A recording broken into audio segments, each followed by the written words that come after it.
मेरी सच्चे मानों में, सही मानों में मैं चाहता हूं इसकी घोषणा 23 नवंबर को हो और डेट ये रखी जाए कि भारत के बच्चों को अगर उन्हें अपने इतिहास से, अपने पूर्वजों के बारे में बताना है, अपने शौर्य के बारे में बताना है, तो उससे महत्वपूर्ण कोई दिन ही मेरी निगाह में नहीं आता। तो भारत में अगर बाल दिवस मनाना है तो 26 दिसंबर को मनाएं। 26 दिसंबर क्यों महत्वपूर्ण है?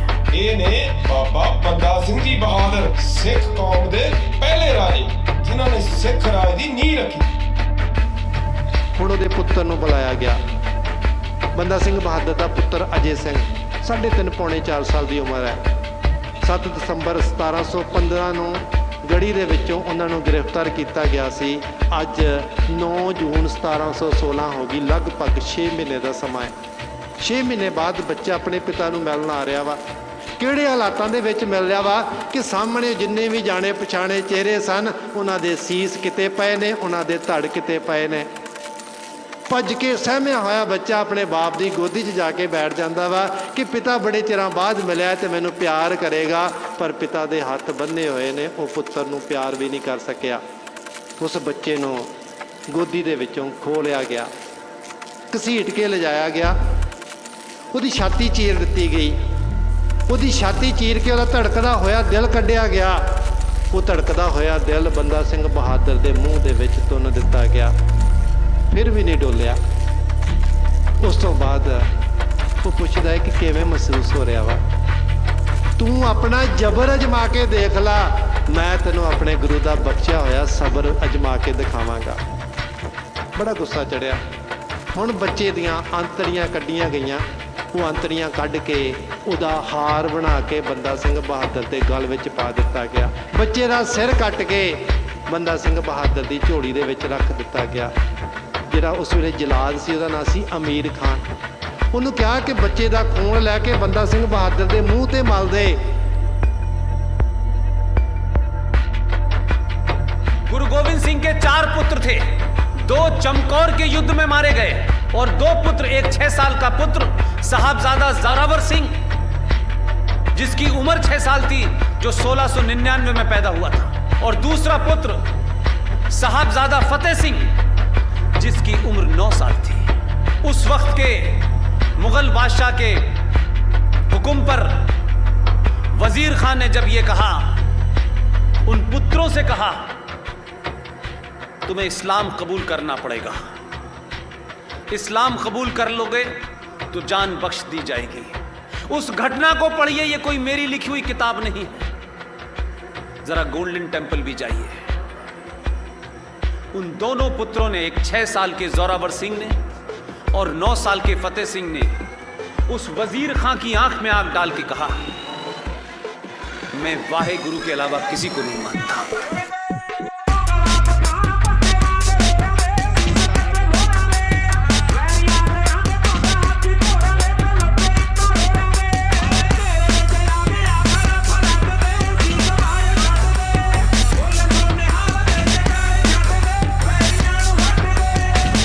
बच्चों को जिंदा दीवार में चिनवा दिया गया। ਤੁਸੀਂ ਆਪਣਾ ਧਰਮ ਬਦਲ ਦਿਓ, ਮੁਸਲमान बन जाओ, ਤੁਹਾਡੀ जान छाड़ देंगे। दोनों बच्चों ने, जब तक उनके नाक के ऊपर तक ईंटें नहीं रखी गई, न उससे पहले न उसके बाद उनके रोने की एक आवाज नहीं आई।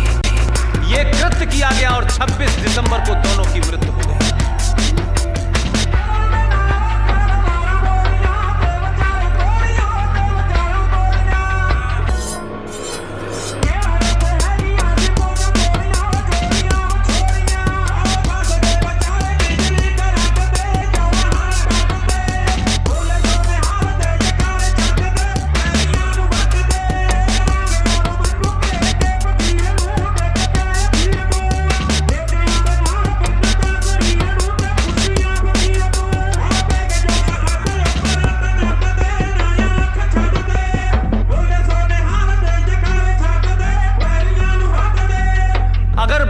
की कोई गाथा है तो बच्चों को 26 दिसंबर को बाल दिवस मनाना चाहिए।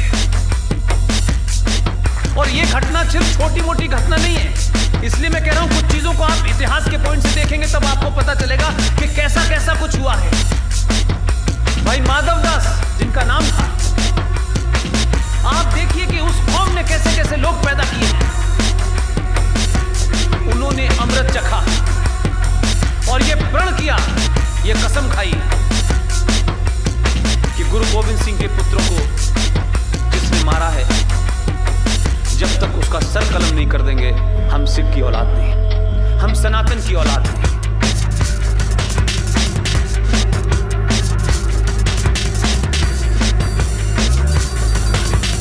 जब उन्होंने अमृत चखा तो उनका नाम बंदा बहादुर सिंह हो गया।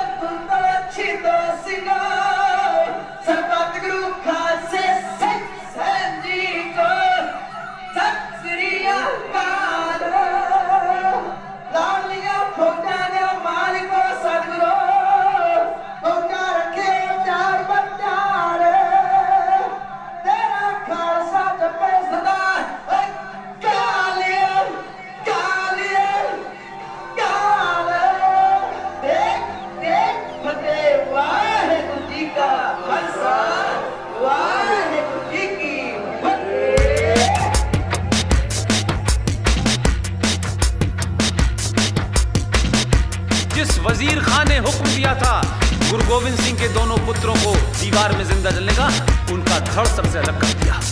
जिस देश के पास ऐसे पराक्रमी लोग हों, ऐसा इतिहास हो, वो 14 नवंबर में कौन सा बहादुर ढूंढ रहे हैं?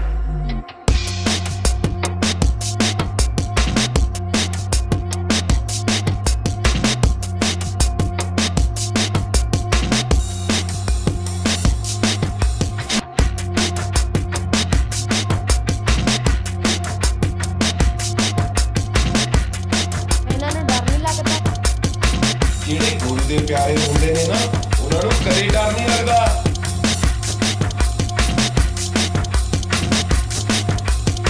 ਇਹਨਾਂ ਨੂੰ ਡਰ ਨਹੀਂ ਲੱਗਦਾ।